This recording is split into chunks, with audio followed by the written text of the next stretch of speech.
Di Solo sudah ada beberapa SMK yang kita kerjasamakan dengan para donatur di dunia industri.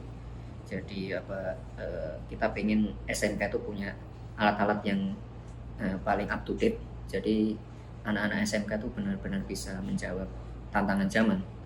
Jadi ketika nanti lulus SMK dia bisa langsung diserap oleh industri. Jadi tidak perlu lagi nanti udah selesai SMK tapi karena yang dipelajari di SMK-nya tidak up to date, dia harus misalnya harus kursus lagi atau apa. Nah, ini nanti akan menyusahkan anak-anak SMK itu sendiri. Makanya harus kita kerjasamakan dengan industri, gurunya kita upgrade juga, dan juga dari industri ikut mendampingi kalau bisa. Jadi ya dari SMK dan kebutuhan industri bisa match. Link and match-nya.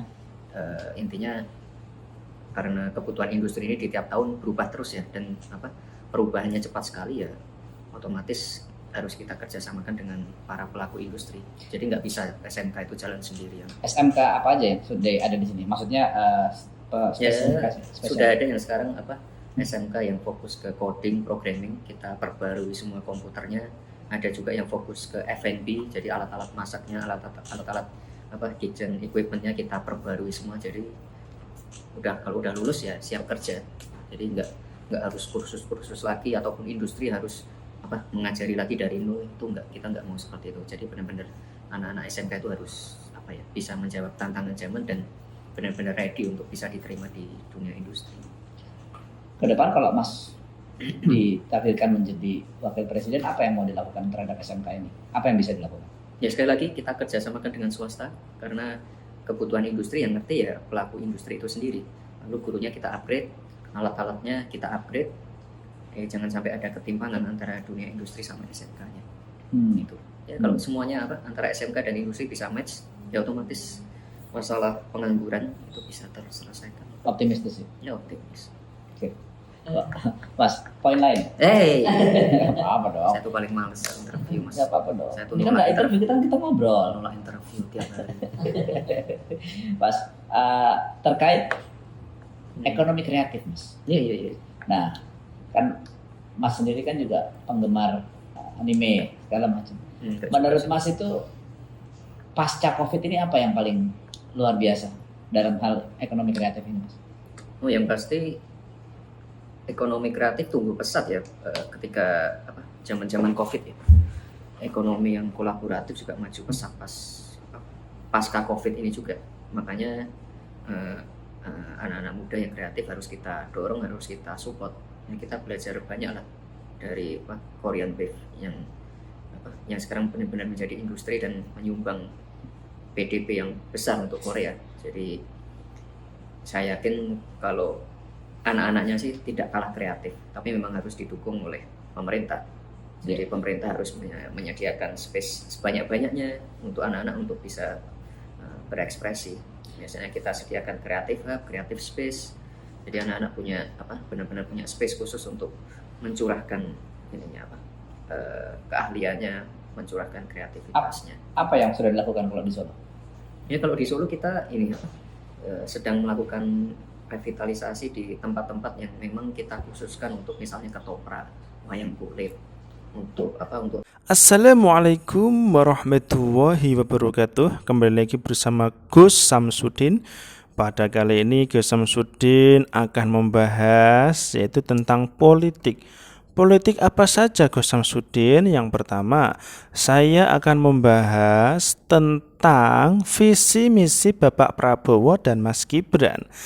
Ingkang kaping setunggal nggih punika visi misi Mas Gibran dan Bapak Prabowo nggih punika nggih dana abadi pesantren. Dana abadi pesantren iku sak mangke nggih kanggo lare-lare pesantren ingkang mondok. Nah, ingkang mondok niku kan santri-santri biasanya niku kan dianggap kalih perusahaan-perusahaan itu kan sebelah mata. Dianggap lek santri niku golek kerjaan mungkin sakniki niku bingung soalnya niku para HRD ingkang minulya nggih.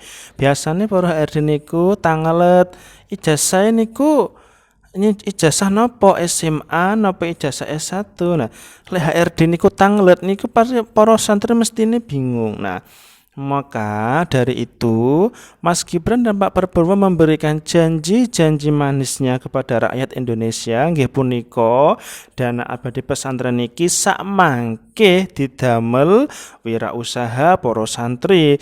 Nggih punika dana santri bisa berupa nggih startup aplikasi, mungkin santri-santri ingkang padha mondok nggih dikasih modal gawe tumbas bedes, gawe tumbas sapi, gawe tumbas wedhus, gawe tumbas lare-lare ternak nggih punika nggih enten bebek, enten ayam, enten cukurukuk dan lain sebagainya.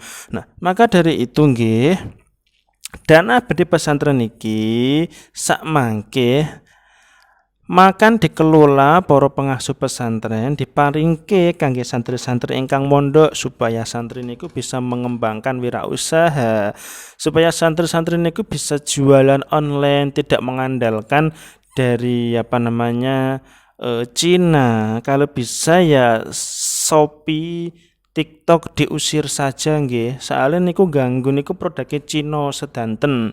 Nah, lek bisa Indonesia niku nggih gawe aplikasi semacam Shopee, semacam TikTok dan lain sebagainya. Itu untuk masyarakat Indonesia sendiri.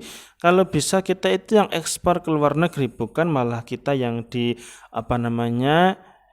kalau bisa itu kita impor nggih para santri, bukannya kita itu diekspor dari luar negeri terus barang-barang dari Cina dengan harga yang murah, dengan harga-harga yang miring, sehingga UMKM para santri ten Indonesia niku nggih bersaing ketat dengan mohon maaf dalam tanda kutip kita niku saat niki dijajah kali Cina. Ya awak dhewe mboten krasa nek kita itu dijajah oleh Cina nggih punika nggih